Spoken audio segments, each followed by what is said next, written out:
आज कोटा की धरती पर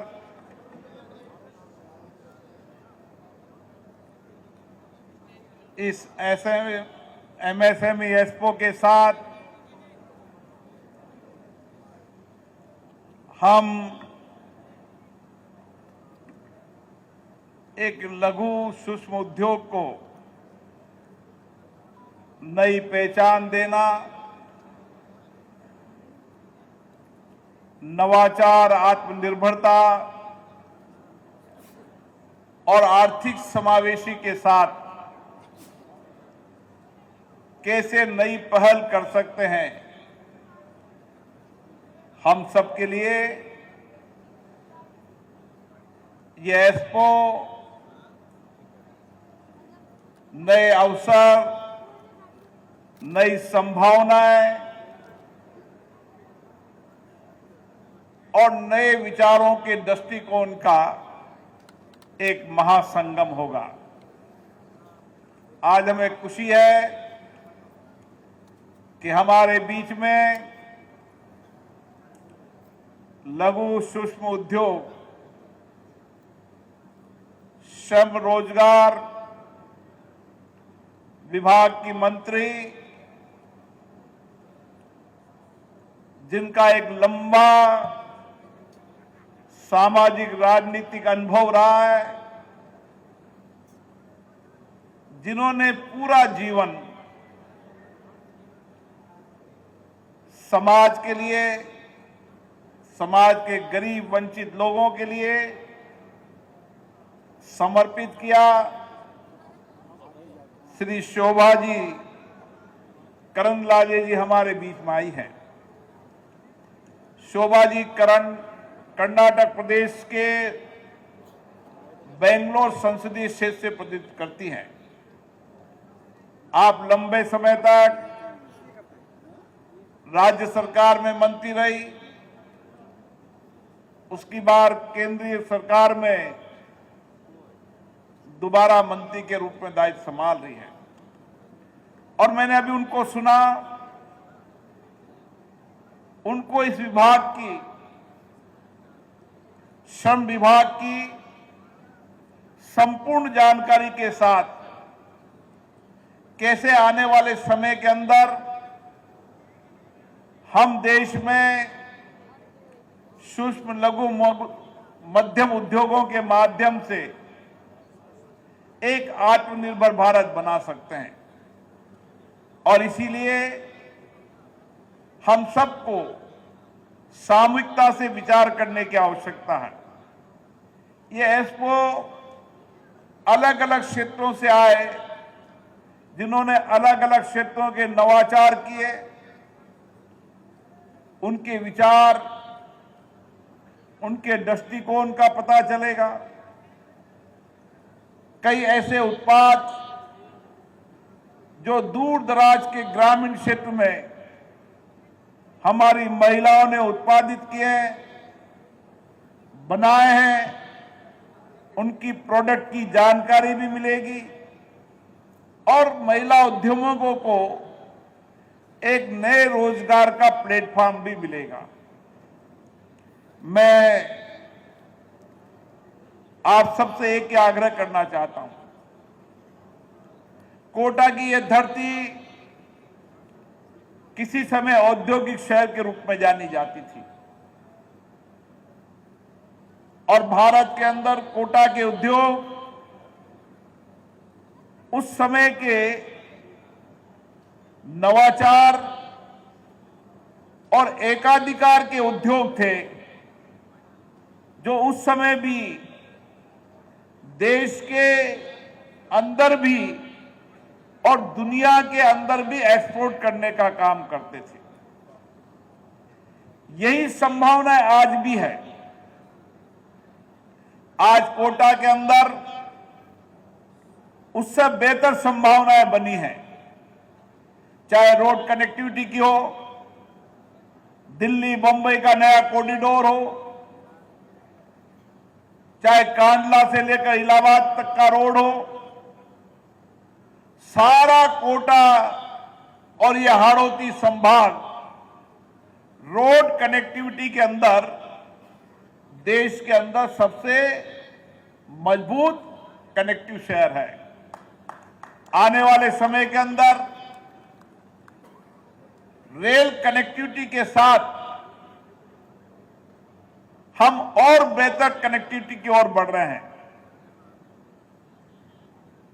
और उसके साथ आने वाले समय के अंदर एयर कनेक्टिविटी से भी हमारा जुड़ना बहुत जल्दी ही पूरा होगा।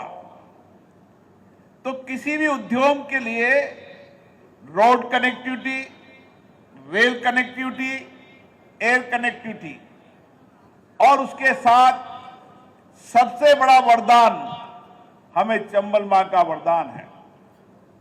देश के अंदर कोटा एक ऐसा शहर है जहां 12 महीने 365 दिन चंबल मां का प्रभाव रहता है और इसलिए पानी हो, बिजली हो, बिजली के हर उद्योग, चाहे ऑटोमेटिक पावर का विषय हो, चाहे गैस का विषय हो, चाहे कोयले का विषय हो और आने वाले समय के अंदर ऊर्जा मंत्री हीरालाल जी के नेतृत्व में सोलर का भी सबसे बेहतर प्लांट यहां लगेगा और इसी के साथ हाड़ौती के अंदर बैटरी स्टोरेज का प्लांट भी जल्दी लगेगा। तो बिजली उत्पादन जिस तरीके से होती है, ये बिजली उत्पादन का भी प्रमुख केंद्र होगा।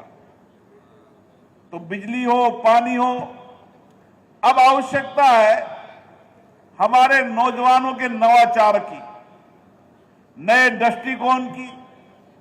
हम किस तरीके से हम अपने स्टार्टअप को,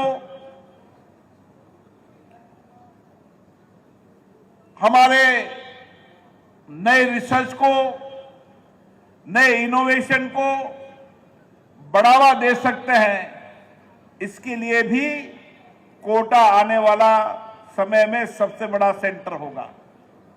और उसके साथ हमारे मानव संसाधन का कार्यबल, जो कुशलता कौशल हो, आने वाले समय के अंदर स्किल सेंटर के रूप में राजस्थान का नहीं, देश का एक ऐसा स्किल सेंटर बनेगा जिस स्किल सेंटर के अंदर जितने भी नए उद्योग आ रहे हैं, नए स्टार्टअप की जो संभावनाएं आ रही है, उसके लिए बेहतर कार्यबल को प्रशिक्षित करने का काम भी कोटा की धरती पर एक छत के नीचे होगा।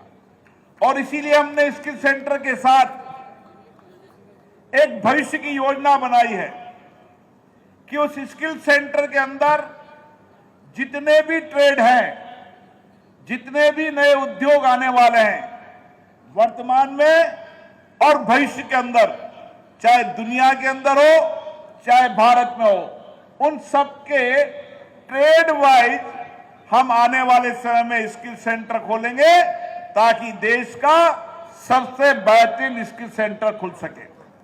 नई तकनीकी टेक्नोलॉजी के रूप में भी हमारे कोटा में IIT खुली है।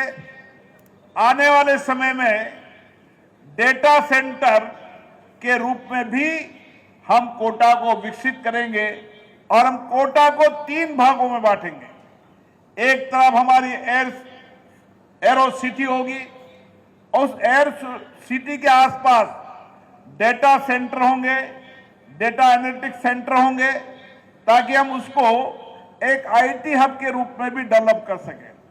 एक हमारा रानपुर का क्षेत्र जो हमारा एजुकेशन का सेंटर होगा, जहां स्किल का सेंटर होगा और वहां पर आने वाले समय में पशु चिकित्सालय के साथ जो पशु चिकित्सालय की नई प्रजनन क्षमता के नए जो कुछ भी विचार आ रहे हैं, उसके लिए 300 करोड़ के सबसे बड़ा सेंटर भी आने वाला समय बनेगा, ताकि कोटा के अंदर पशुपालन के उद्योग के माध्यम से हम जहां दूध और दूध के प्रोसेसिंग प्लांट को लाकर आत्मनिर्भर भारत की ओर बढ़ सके।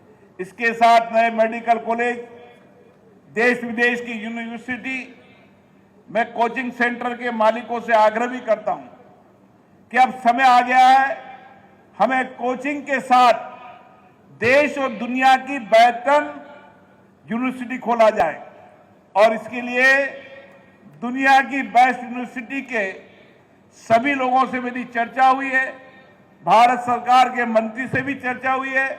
हमें एक कदम आगे बढ़ाने की आवश्यकता है। आज सबसे बड़ा अवसर हमारे पास है कि राज्य की और केंद्र की सरकार एक दल की है, और मेरा मानना है इससे बड़ा अवसर हमारे लिए कभी नहीं आ सकता, और इसीलिए इस अवसर का समुचित लाभ उठाने की आवश्यकता है।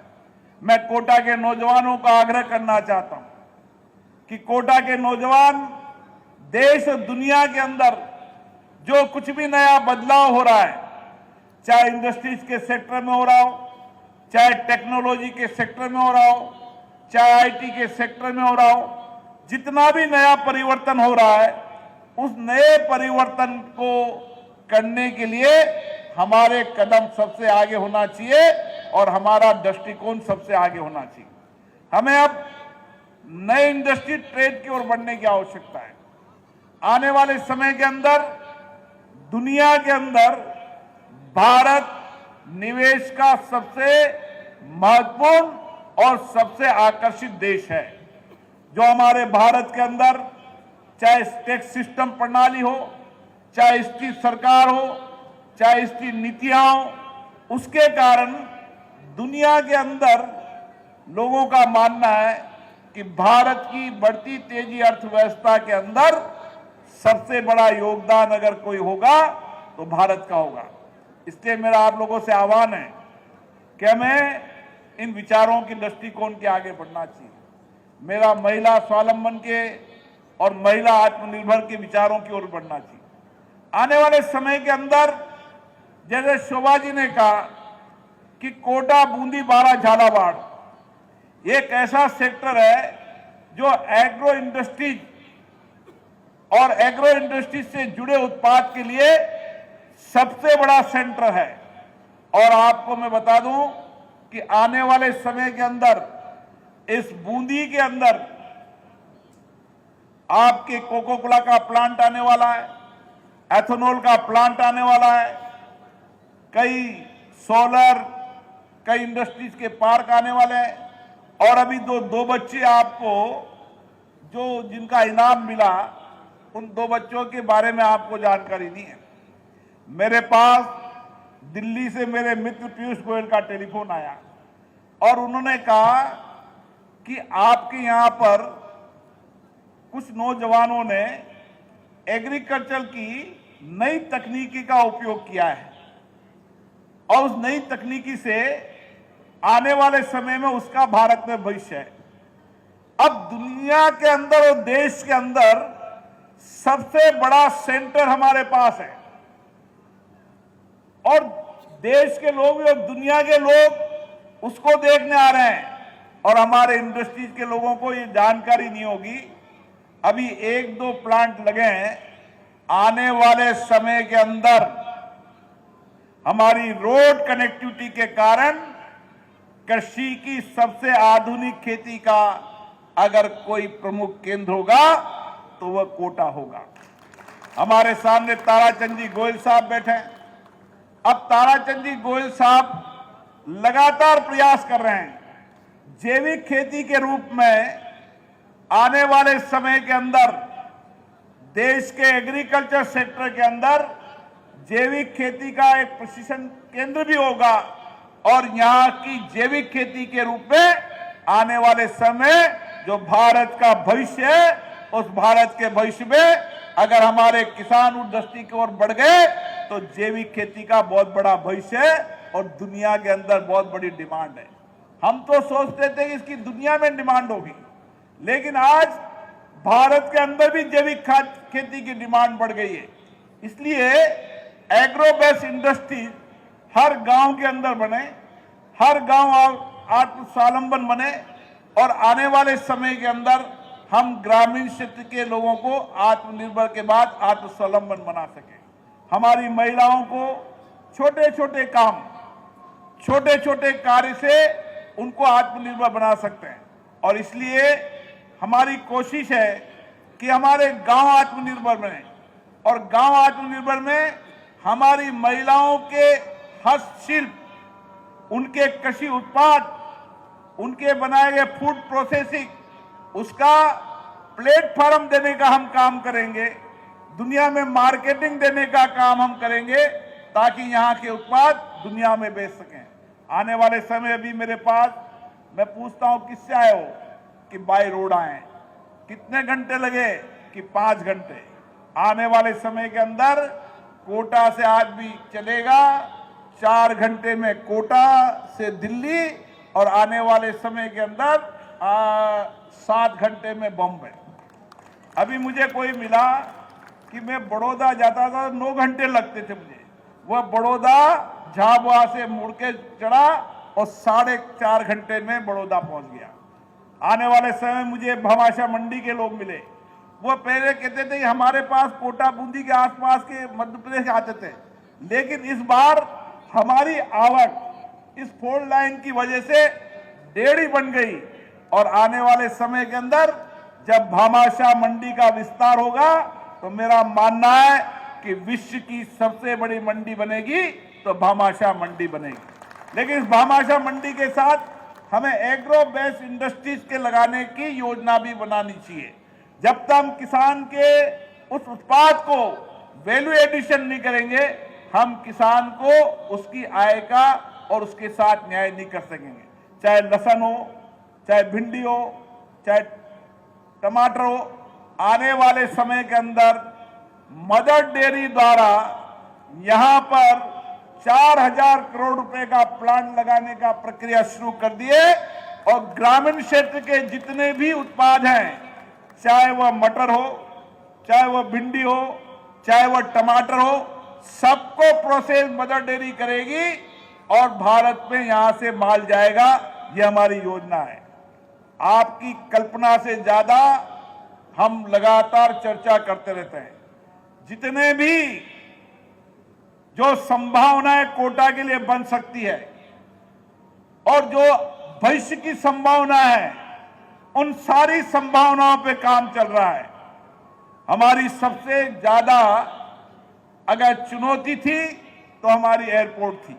जब मैंने देश के बड़े बड़े इंडस्ट्री और दुनिया के बड़े बड़े इंडस्ट्री वाले जो दुनिया के अलग अलग देशों में रहते हैं, मैं जब भी उनसे मिलता हूं तो मैं कोटा में इंडस्ट्रीज की बात करता हूं, मैं सर्विस सेक्टर की बात करता हूं, मैं विश्वविद्यालय की बात करता हूं, मैं मेडिकल कॉलेज की बात कर रहा हूं।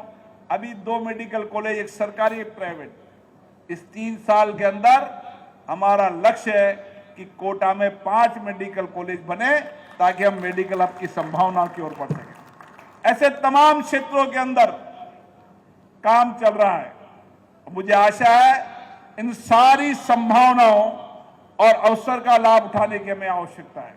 हमारे नौजवान उद्यमों से मैं आग्रह करूंगा कि यह समय हमें नए विचार, नए दृष्टिकोण को सोचने का, और यह एक्सपो प्रदर्शनी नहीं है, ये विचारों का संगम है, ये नवाचारों का संगम है, ये नए उद्यमी और नए भविष्य के आगे बढ़ने का वह विचार है, जिसको हम सबको 3 दिन का बैठकर विचार करना चाहिए।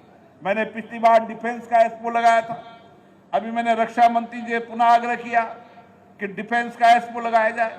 मेरा आने वाले अगले साल जब डिफेंस का एक्सपो लगेगा, तो मेरा मानना है कि हमारे लघु सूक्ष्म उद्योग के सभी इंडस्ट्रीज के सेक्टर के लोग, उनसे मिलकर छोटे छोटे उत्पाद लगे। दिल्ली बम्बई की कनेक्टिविटी, इससे बेटर कनेक्टिविटी देश में कहीं नहीं हो सकती, और पानी बिजली की संभावना कहीं नहीं हो सकती।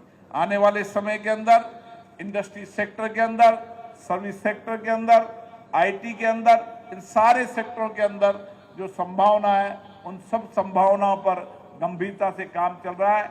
आज नहीं कल परिणाम आएगा, लेकिन आप मानना, कोटा फिर से इंडस्ट्री, सर्विस सेक्टर और पर्यटन की दृष्टि से देश का सबसे प्रमुख शहर होगा। ये हमारा लक्ष्य और संकल्प है और आज इसी संकल्प लक्ष्य के साथ हम चल रहे हैं। आने वाले समय के अंदर हर वर्ष इंडस्ट्रीज के अलग अलग लोग आएंगे, लेकिन एक ही संभावना थी, वो आज नहीं पूछते हैं एयरपोर्ट है या नहीं। जब मैंने लंदन में इंडस्ट्रीज के लोगों को बुलाया तो उन्होंने कहा लंदन से सीधा कोटा की फ्लाइट है नहीं है, अभी 2 साल और लगेंगे। लेकिन आप मानना, एयर कनेक्टिविटी भी किसी शहर के विकास का सबसे महत्वपूर्ण कार्य है, जो मैं अब समझने लगा हूं। और इसीलिए हम देरी जरूर हुई, लेकिन रोजाना मॉनिटरिंग होती है। मई जून के फर्स्ट वीक के अंदर इसका काम शुरू होगा। हमारा लक्ष्य है 2 साल के अंदर हम एयरपोर्ट कनेक्टिविटी को जोड़ सकें, ताकि देश और दुनिया के उद्योग, व्यापार, इंडस्ट्रीज, आईटी सेक्टर के लोगों को यहाँ लाकर हमारी जो संभावनाएं हैं, जो हमारे संसाधन हैं, उन संसाधन के माध्यम से इस कोटा को आगे बढ़ा सके। आप सबको बहुत बहुत धन्यवाद। और विशेष रूप से शोभा जी का मैं धन्यवाद देता हूं कि वह कर्नाटक से यहाँ चलकर आई और उन्होंने जो विचार व्यक्त किए हैं, उन संभावनाओं को हम दिल्ली में बैठकर और चर्चा करेंगे। आप सबको बहुत बहुत धन्यवाद।